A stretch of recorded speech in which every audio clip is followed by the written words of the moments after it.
ஒரு நிமிஷம் ஒரு 10 நிமிஷம் ரீல்ஸ் எடுத்துட்டு வரதுக்குள்ளே இந்த பூனை பண்ண அட்டுவலித்த பாருங்கள். இங்கே பாருங்கள், பெயிண்டை கொட்டி வீட்டே வம்பாக்கிட்டுங்க இருங்க.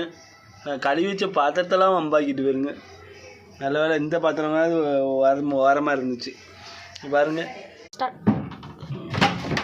இந்த பாத்திரத்தை தூக்கி அங்கே வைக்கணும். பூரா வம்பாக்கி நாசமாக்கி போட்டு போயிட்டு இந்த பூனை எங்களை இங்க பாருங்க. இப்போ நான் இந்த பெயிண்டை கொட்டினதை இப்போ பாருங்க, இதை அள்ளி இதில் அடிக்க போகிறேன். வேற என்ன பண்ணேன், எவ்வளோ பெயிண்ட் வம்பா போச்சு, என் துட்டுலாம் போச்சே. சி, ஒரு நிமிஷம் ரீல்ஸ் எடுக்கிற அளவுக்கு இவ்வளோ அட்டூழியம் பண்ணி வைக்கிப்பா பூனை. சார், 2 பூனையும் சண்டை போட்டு கொட்டி கவுத்து பெயிண்டை வம்பாக்கிட்டு. சரி, இந்த மாதிரி உங்கள் வீட்டில் பூனை ரொம்ப இருந்தால் கொஞ்சம்